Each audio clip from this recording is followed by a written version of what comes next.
9 alpinistas muertos, semidesnudos, desfigurados y llenos de radiación. No creo que murieran donde los encontraron. Creo que alguien movió los cuerpos. Espíritus demoníacos del más allá. Si haces algo malo, el Strigoi viene a arrebatarte la vida. Y atroces experimentos para resucitar a los muertos. De repente parpadeó y todos creían que había vuelto a la vida. Estas increíbles historias proceden de la antigua Unión Soviética, de una época de miedo e incertidumbre. Las conjeturas sin hechos probados dan lugar a mistificaciones y mitos. Ocultos tras el telón de acero, estos inquietantes misterios salen a la luz. Gracias a los testigos oculares, a los expedientes desclasificados y a la opinión de los expertos, ahora podemos descubrir la verdad de estos inexplicables misterios de la Unión Soviética. Expedientes X rusos. En la antigua URSS, los controles y la censura eran algo cotidiano. Pero desde la caída del telón de acero, los expedientes de casos inexplicables han comenzado a salir de lo más profundo de los archivos soviéticos. Estos expedientes hablan de fenómenos extraños, monstruosas criaturas y siniestros acontecimientos. Uno de los sucesos más complejos y fascinantes es el llamado Incidente Dyatlov. Incidente Dyatlov. Muerte en las montañas. En enero de 1959, un grupo de 8 hombres y 2 mujeres emprendió una expedición de esquí a las profundidades de los montes Urales. Yuri Kunsevich tenía entonces tan solo 12 años. El líder del grupo era Igor Dyatlov, un alpinista con mucha experiencia. Todos eran estudiantes o antiguos estudiantes de la universidad. El único de fuera era Solotaryov. Su objetivo era escalar el escarpado monte Otorten. Otorten significa no vayas allí. Para alcanzar su objetivo debían estar en muy buenas condiciones físicas. Para llegar, partieron desde su universidad en Sverdlovsk, conocida ahora como Ekaterimburgo, y recorrieron 640 kilómetros al norte hasta adentrarse en las montañas nevadas.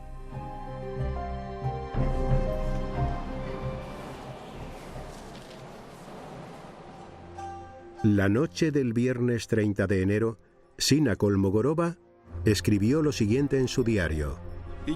Estamos siguiendo el curso del río Auspia. Y al final añadió una nota que decía: creo que hoy construiremos un cobertizo. Fue lo último que escribió.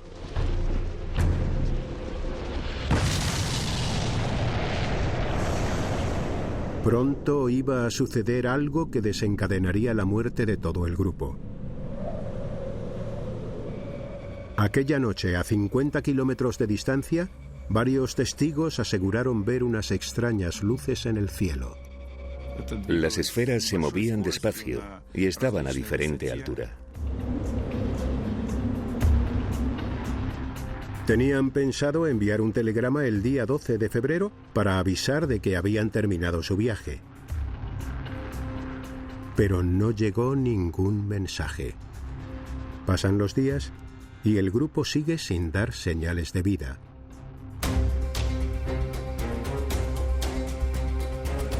Comienza entonces una misión de búsqueda y rescate impulsada por los familiares y amigos de los montañeros.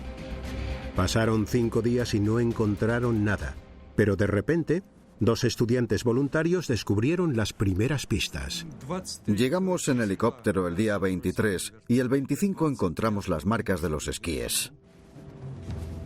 A pesar del espesor de la nieve y de las gélidas temperaturas, lograron seguir las huellas de los esquíes.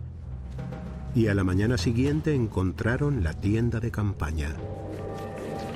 La tienda estaba fuera de la ruta que habían planeado y a 14 kilómetros de su destino, el monte Otorten. estaba situada en la ladera de una montaña diferente a la que los lugareños llaman Kolatsiaki, la montaña de los muertos. ¿Por qué cambiaron el rumbo? Pero lo más extraño es que la tienda parecía estar rajada desde el interior. Dentro de la tienda estaba toda su ropa de abrigo y se habían dejado incluso las botas. Era muy raro. Salir sin ropa en pleno invierno es un suicidio. Algo les debió de aterrorizar y salieron corriendo. ¿Qué les hizo salir despavoridos?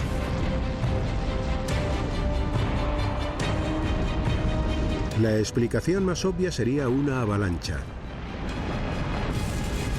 El estruendo de la nieve y las rocas hizo que el grupo saliera corriendo de la tienda. Eso explicaría que la tienda estuviera rasgada, pero no había ninguna otra señal de que hubiera habido una avalancha. Esa teoría está totalmente descartada, porque en una pendiente tan ligera nunca podría haber una avalancha. La pendiente de esa ladera está entre los 18 y los 20 grados, muy por debajo de lo que se considera un ángulo crítico. Si no fue una avalancha, fue otra cosa lo que les asustó y les hizo huir, dejando atrás la ropa y todo el equipo. Si no llevaban ropa de abrigo, había muy pocas probabilidades de encontrarlos con vida. Buscando a 1,5 kilómetros de donde estaba la tienda, las sospechas del equipo de rescate se confirmaron.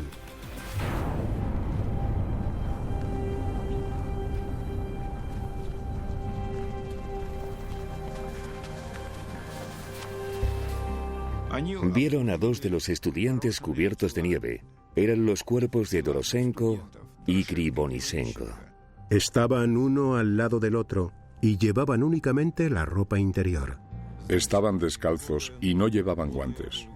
No presentaban ninguna señal ni lesiones externas visibles. ¿Se habrían congelado hasta morir? Tras varios días de búsqueda en unas condiciones climáticas brutales, se habían recuperado 5 de los 9 cuerpos, pero ninguno presentaba lesiones que pudieran explicar sus muertes. La autopsia reveló que los 5 alpinistas habían fallecido por hipotermia. Probablemente sufrieron el llamado desnudo paradójico, un estado de confusión y desorientación propio de la hipotermia por el cual el afectado comienza a quitarse la ropa. Pero los rescatadores creían que alguien más había tenido que ver con estas muertes. Por la forma en que estaban colocados los cuerpos, creíamos que alguien los había puesto así intencionadamente. Era como una especie de montaje. Comenzaron a dudar de la investigación oficial, pero las autoridades soviéticas los ignoraron por completo cuando manifestaron su opinión. Tras examinar el informe oficial, los nuevos investigadores destacan una serie de extraños hallazgos del campamento que no acaban de cuadrar. En la tienda se encontraron una serie de objetos que no pertenecían a ningún miembro del grupo. En concreto, eran un bastón de esquí y una linterna. El grupo tenía un detallado inventario del equipo que llevaba, y estos objetos no aparecían en él. ¿De dónde procedían entonces? Significaba que alguien más había estado allí. La propia tienda también era un misterio. Keith analizó con detenimiento las fotos tomadas por los alpinistas y los rescatadores y descubrió que la tienda estaba mal montada.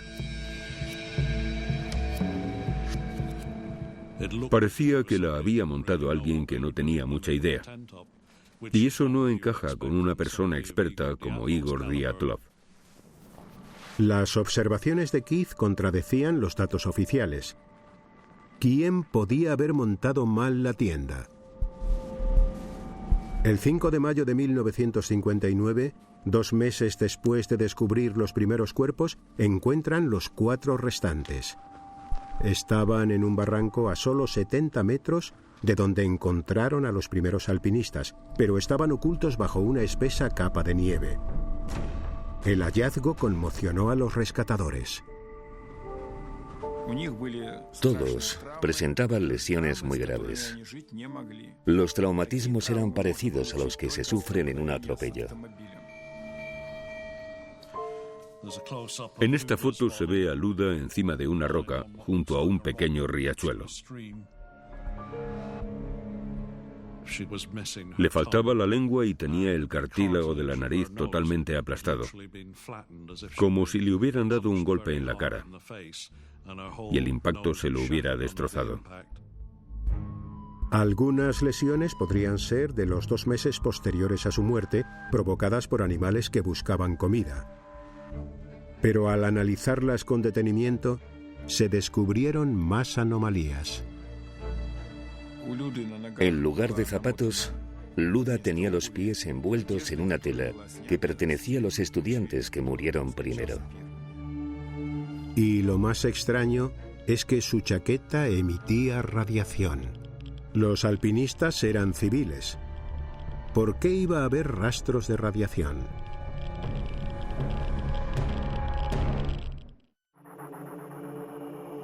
En lo más profundo de los montes Urales, 9 alpinistas fueron hallados muertos en misteriosas circunstancias. Los cuerpos se enterraron en Sverdlovsk, su ciudad natal, ahora conocida como Ekaterimburgo, donde se erigió un monumento en su memoria.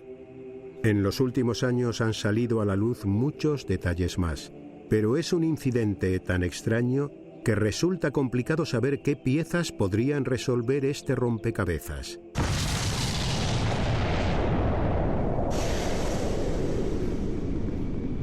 Se han planteado innumerables teorías, y la pieza clave han sido aquellas luces que aparecieron en el cielo. Para algunos solo pueden ser una cosa: ovnis. Lev Ivanov lideraba la investigación. Él era policía y hasta que murió estaba convencido de que los ovnis tuvieron algo que ver. Otros investigadores creen que hay una explicación más realista. Para ellos, las luces y las lesiones que presentaban algunos de los cuerpos apuntan a algún tipo de prueba militar.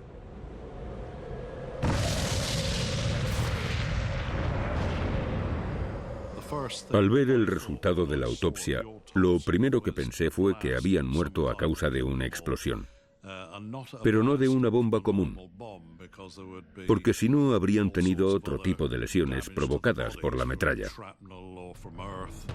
Keith cree que en esa zona se estaban haciendo pruebas con un tipo de bomba especial, las bombas con paracaídas. Normalmente estallan a 40 o 50 metros y la explosión destruye todo lo que hay alrededor. Aunque estés a cierta distancia, te pueden reventar los pulmones y estallar los tímpanos. Estas bombas provocan unas lesiones internas masivas, pero las externas son casi inapreciables. Keith sigue buscando más información en fuentes militares y antiguo personal militar. Está convencido de que va por buen camino. Hay pruebas de que 2 bombarderos sobrevolaron la zona norte de los Urales aquella noche, y uno de los miembros de la tripulación dijo que habían lanzado bombas con paracaídas en esa zona. La prueba más contundente de esta teoría reside en un hallazgo reciente. El año pasado encontramos un fragmento de un misil. No demuestra que los artefactos lanzados por los bombarderos les mataran, pero es bastante probable. Es demasiada coincidencia. Es posible que el grupo de estudiantes muriera accidentalmente durante unas pruebas militares con bombas. Estaban en el lugar y el momento equivocados. Pero la trama se complica aún más. Después de que murieran, ¿es posible que el ejército ruso estuviera involucrado en un encubrimiento a gran escala? No creo que murieran donde los encontraron, sino a varios kilómetros de allí, y que después movieran los cuerpos. Querían encubrir los asesinatos. Y la única explicación que se les ocurrió fue que murieron de hipotermia. Para algunos de los nuevos investigadores, los misteriosos hallazgos de la tienda apuntan también a un posible encubrimiento. Era un grupo de alpinistas con experiencia, pero los encontraron fuera de su ruta en la montaña equivocada. Hasta la tienda estaba mal montada. Seguramente movieran la tienda y los cuerpos para desviar la atención del lugar donde había ocurrido el accidente militar. 50 años después, el caso de sus muertes sigue sin estar resuelto. Ninguna teoría explica el misterio. Es como si se hubiera reunido un comité y hubiese decidido hacerlo todo tan confuso que nadie pudiera formular ninguna teoría convincente. El caso está lleno de pruebas contradictorias que no se pueden unir entre sí para esclarecer y entender lo que pasó. Ni siquiera se sabe qué hechos se registraron entonces y cuáles se obviaron. A medida que se filtran archivos, van apareciendo más pistas. No es agradable destapar mentiras, pero vamos a seguir hasta dar con las respuestas que buscamos. Tras el telón de acero se controlaba la vida de las personas de muchas maneras. El régimen soviético trataba de reprimir las supersticiones. Pero en ciertos lugares como Rumanía era imposible acabar con las creencias en lo sobrenatural. El próximo expediente pertenece a un asesino en serie rumano, pero no era un homicida corriente. Los lugareños creían que estaba poseído por un espíritu demoníaco conocido como Strigoi. El Strigoi, espíritus demoníacos. 1970, Bucarest, capital de Rumanía. Un asesino anda suelto acechando a mujeres jóvenes. Se llama Ion Ramaru. El periodista Andrei Moisoiu ha investigado este espeluznante caso. Estudió en la Facultad de Veterinaria aquí en Bucarest. Pero Ramaru tiene un lado oscuro que aflora por la noche. El 4 de abril de 1970 comete su primer crimen.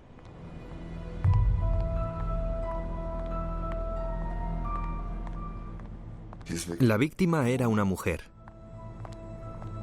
Le golpeó la cabeza con un objeto contundente.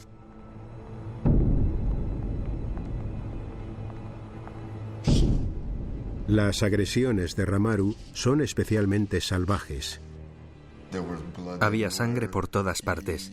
Solía morder a sus víctimas y les quitaba la carne de las manos o del pecho o les arrancaba una pierna.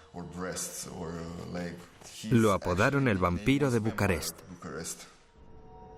Ramaru violó y asesinó brutalmente a 4 mujeres y agredió a otras 10 antes de ser capturado. Fue sentenciado a pena de muerte por sus crímenes. Los médicos declararon que sufría problemas mentales, pero los supersticiosos lugareños creían que existía una fuerza que estaba interviniendo. La sanguinaria naturaleza de sus crímenes llevó a algunos a pensar que Ramaru estaba poseído por un espíritu demoníaco. Las leyendas rumanas hablan de un espíritu llamado Strigoi. La profesora Sabina Ispas es una experta en el Strigoi y el folclore de Rumanía. No son como los zombies o los fantasmas. Son solo fuentes energéticas. Tienen la capacidad de hacerse más fuertes y más ricos, quitándole todo lo bueno a los demás.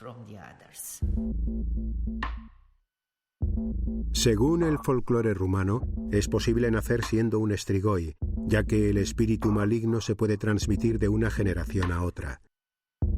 Un acto de maldad cometido por un progenitor puede afectar directamente al espíritu de su hijo. Cuando Ion Ramaru iba a ser ejecutado, culpó a su padre de todos sus actos. Dijo, quiero vivir. La culpa de todo esto la tiene mi padre. El padre de Ion era Florea Ramaru. Un año después de la ejecución de su hijo, Florea murió al caer accidentalmente de un tren en marcha. Una investigación reveló unas pruebas espeluznantes. Las huellas del padre coincidían con las de varios atroces asesinatos cometidos en 1944. Todos los asesinatos eran similares a los que cometió su hijo, pero antes de que Florea pudiera ser capturado, nació su hijo Ion y los crímenes cesaron. Según los rumores, un espíritu diabólico había pasado de padre a hijo. Y por eso, Iun Ramaru nació siendo un Strigoi. Aunque no hay pruebas de que Ramaru estuviese poseído por un Strigoi, la gente muchas veces se aferra a lo sobrenatural para explicar actos tan atroces. La creencia en el Strigoi es algo generalizado en Rumanía, y el folclore explica incluso cómo derrotarlo. Hace más de 30 años, un niño que vivía al sur de Rumanía presenció una espantosa ceremonia para detener a un supuesto Strigoi. Aquel niño era Cătălin Gruia.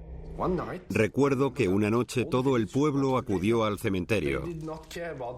No se preocuparon por mí. Pensaron que estaría durmiendo, pero yo lo seguí hasta allí. Los aldeanos estaban aterrorizados. Creían que un Strigoi demoníaco había invadido el pueblo. Analizas todas las señales. Ves que los animales están muriendo, que la gente de tu familia y del pueblo también está muriendo. Los síntomas y el problema están muy claros.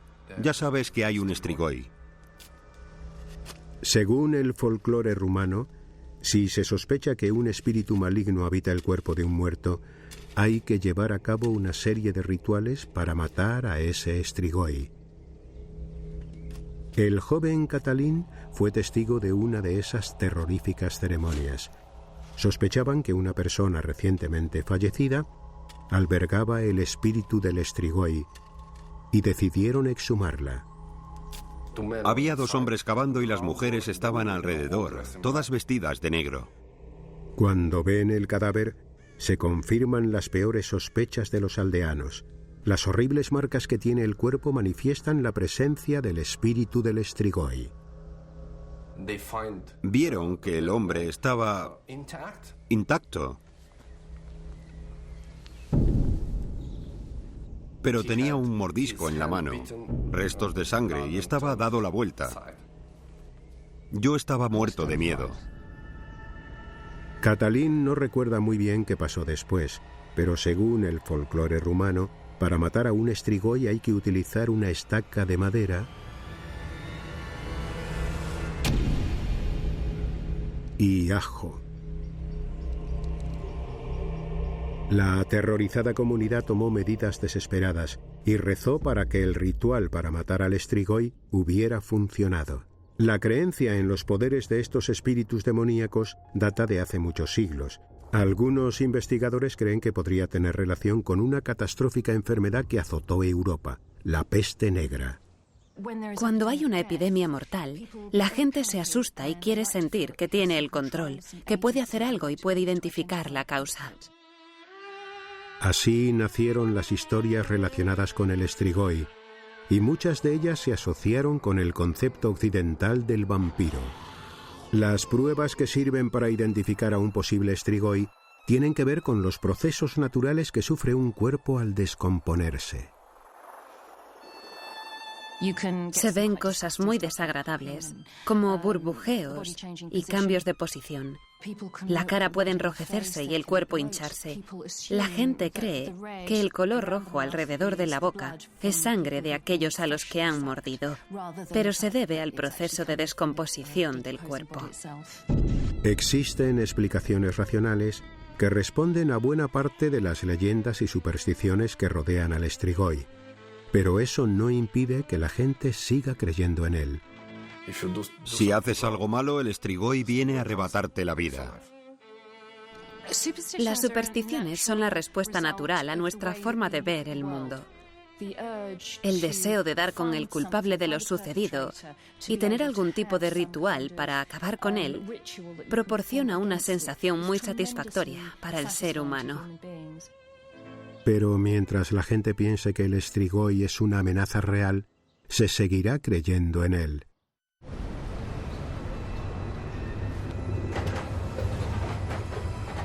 Entre todos los expedientes rusos no resueltos, también existen testimonios de extraños e incomprensibles encuentros en las montañas más remotas. Es un país enorme, con distintos entornos y climas. Algunas regiones son tan inhóspitas que vivir en ellas a veces es casi un milagro. Estos misteriosos avistamientos en ocasiones pueden tener consecuencias mortales.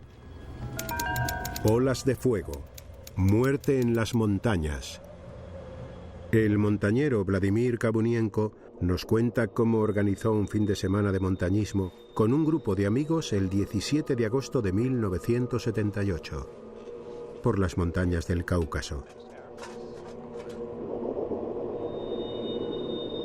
Montaron la tienda para pasar la noche y pronto fueron testigos de un misterioso y mortal fenómeno. La tienda era muy pequeña y teníamos que dormir muy apretados. Vladimir le cambió el sitio a su amigo Oleg. Este sencillo gesto tendría unas repercusiones impensables.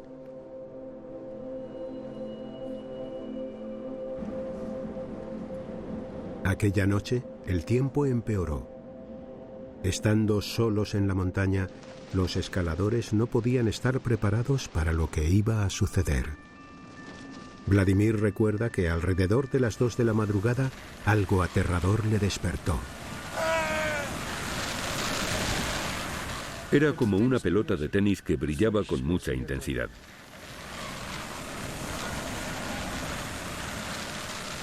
Vladimir está hipnotizado por esta extraña aparición.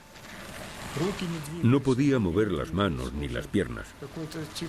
Era como si estuviera paralizado y tenía mucho miedo. Después entró en contacto directo con nosotros.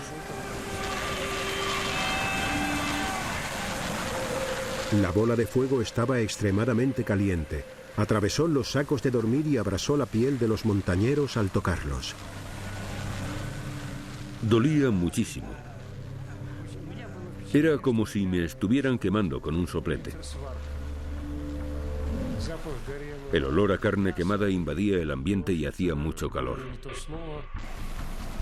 El calor era tan intenso que ninguno era capaz de moverse. A Oleg, la bola le alcanzó 3 veces. Las quemaduras eran tan intensas que nos dejó la piel y la carne carbonizadas. Vladimir no pudo soportar aquel dolor tan penetrante. Perdí el conocimiento. No entendía qué estaba pasando. Y de repente, igual que había aparecido, la bola de fuego se desvaneció. Los montañeros volvieron a quedarse a oscuras en la soledad de la montaña. En cuanto recobré el sentido, intenté pensar en qué podíamos hacer.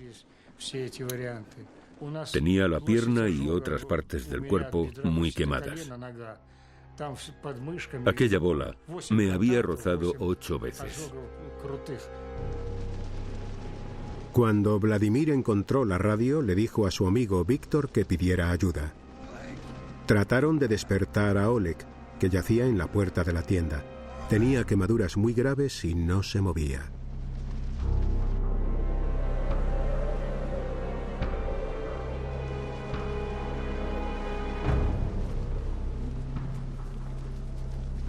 El equipo de rescate tardó en llegar y al ver lo sucedido quedaron horrorizados. No puedo reproducir lo que dijo el médico, porque utilizó un lenguaje muy fuerte. Pero lo que vio le sorprendió muchísimo.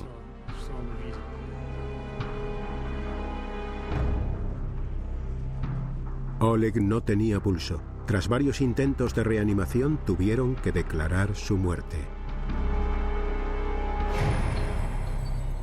Trasladan a los montañeros al hospital, donde son atendidos por quemaduras graves. Debido a la complejidad de las lesiones, Vladimir cuenta que los tuvieron que operar de urgencia y ponerles varios injertos de piel. Este es uno de ellos. Antes era más grande y llegaba hasta el hueso. ¿Qué fue lo que atacó a los montañeros con tanta brutalidad? Es imposible saber lo que ocurrió, ya que el único testimonio existente es el de Vladimir, pero él está seguro de que se trata de un misterioso y extraño fenómeno que ha sucedido en otras montañas del mundo. Yo creo que era una esfera luminosa. Para los científicos, el avistamiento de esferas luminosas se puede deber a una ilusión óptica o al hecho de tener una imaginación hiperactiva. Sabemos muy poco acerca de las esferas luminosas. Es complicado disociar el mito y la realidad. Se cree que son unas bolas brillantes que se mueven de forma errática. Esto concuerda con la descripción de Vladimir.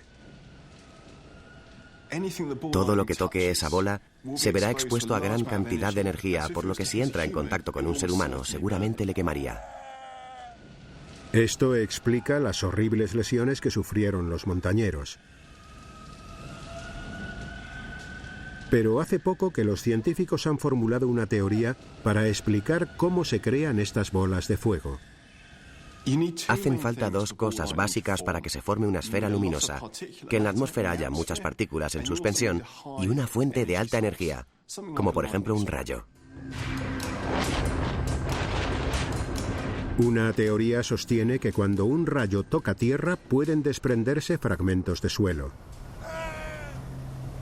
Y esas partículas son las que se convierten en bolas ardientes de plasma. Según esta teoría, se pueden crear esferas luminosas en un laboratorio. Al juntar cera fundida con cerillas quemadas, se crea una fuente de partículas. Esta mezcla se coloca después en un microondas.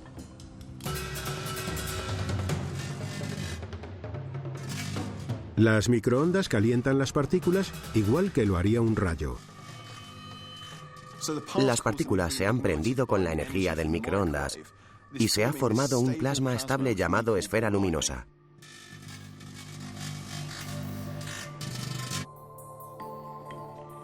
Con muy poca cantidad de materia se han producido grandes daños en el microondas, así que si se hiciera a mayor escala, con la energía procedente de un rayo, podría provocar daños gravísimos a un humano. Vladimir tardó 6 meses en recuperarse de sus quemaduras, pero nunca podrá saciar su espíritu aventurero. No se puede hacer nada cuando uno se enamora de la montaña. Una vez te ha entrado la locura, ya es imposible curarse.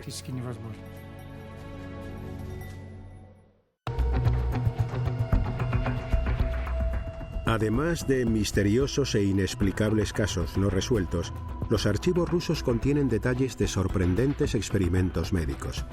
Eran tiempos movidos por la búsqueda de fines políticos y acciones de ética dudosa.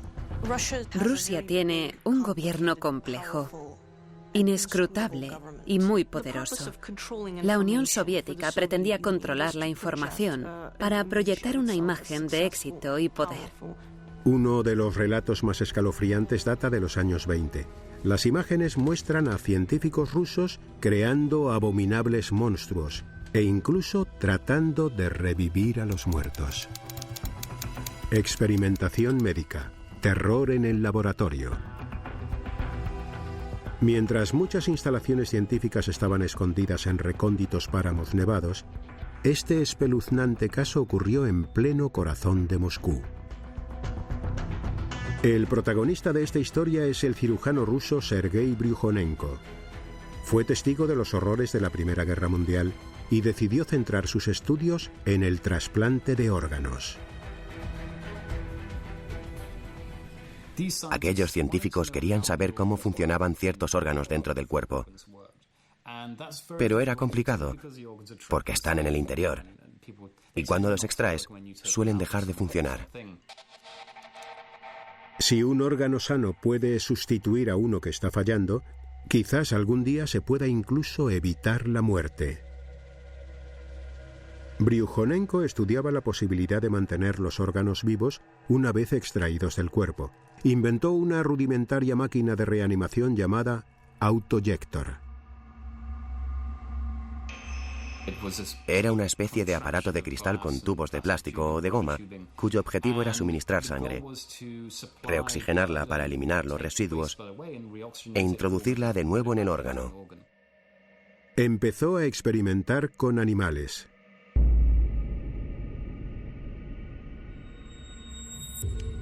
Conectando el autoyector a los vasos sanguíneos del corazón de un perro, podía hacer que siguiera latiendo fuera del cuerpo.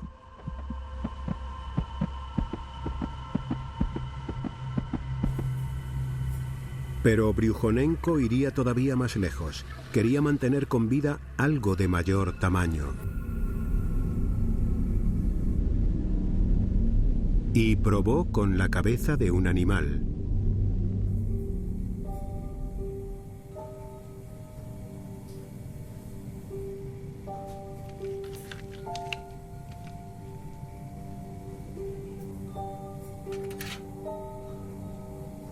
El cirujano ruso Sergei Gliantsev ha estudiado el trabajo de Bryukhanenko con todo detalle. Cogió a un perro, le cortó la cabeza y le inyectó una medicación en los vasos sanguíneos.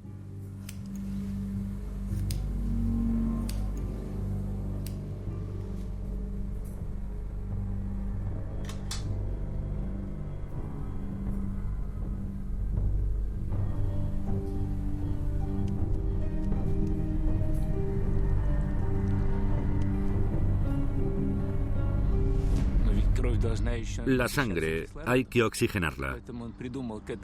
Por eso cogió 2 tubos y los introdujo en los pulmones de otro perro. Bryukhanenko conectó la cabeza cortada del primer perro y los pulmones del otro al autoyector y lo puso en marcha. La sangre fue recorriendo todo el sistema y los pulmones comenzaron a funcionar.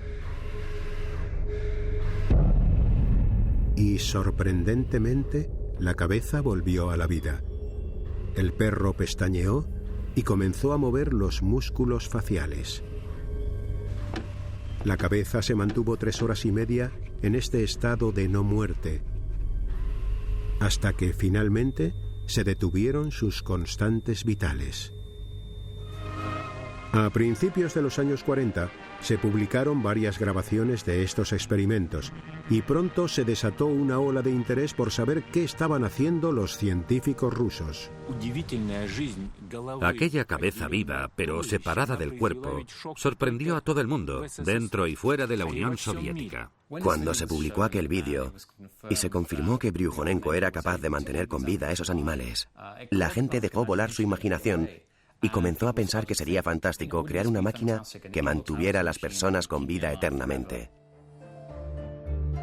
Pero el telón de acero se cerraba sobre la Rusia soviética y ya no llegaban noticias a Occidente. Sin embargo, los experimentos se siguieron haciendo en secreto. Tras el telón de acero, se llevan a cabo espeluznantes experimentos con animales lejos de las miradas de Occidente. En los archivos aparece otro cirujano ruso llamado Vladimir Demikov. Quiere investigar cómo el cerebro controla los órganos y al hacerlo, creó un monstruo. Demikov no era médico, sino biólogo. Cogía la cabeza de un animal pequeño, la de un cachorro, por ejemplo, y la injertaba en el cuello de un perro adulto. Demikov creó un perro bicéfalo. Si te fijabas bien, de repente veías aparecer la otra cabeza. El perro más pequeño le mordisqueaba las orejas al grande y solían pelearse entre ellos. Todo aquel que veía al perro se sorprendía, y el jefe de Demikov tenía sus reservas al respecto. Le prohibió hacer esas cosas. Le dijo: No puedo ver a este perro. No vuelva a hacerlo. Pero mediante este atroz experimento, Demikov amplió las fronteras de la ciencia. Ahora podía analizar cómo el sistema nervioso controlaba todos los órganos. Nadie había hecho antes algo así. No se sabía nada al respecto. Mientras Demikov sigue trabajando con sus perros, Sergei Bryukhanenko quiere ir un paso más allá y experimentar con humanos. En los años 30, Bryukhanenko se centró en la idea de la reanimación. ¿Sería posible que un cuerpo muerto volviera a la vida? Cogieron el cuerpo de un hombre que había fallecido en una cirugía el día anterior y lo conectaron a la máquina.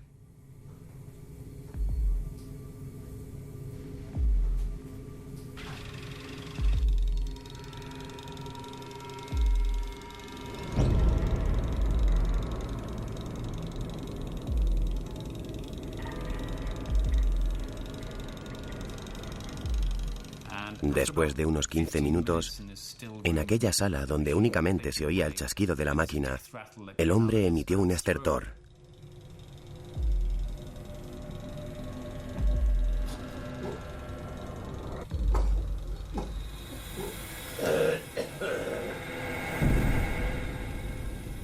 De repente parpadeó, y todos los presentes creían que había vuelto a la vida.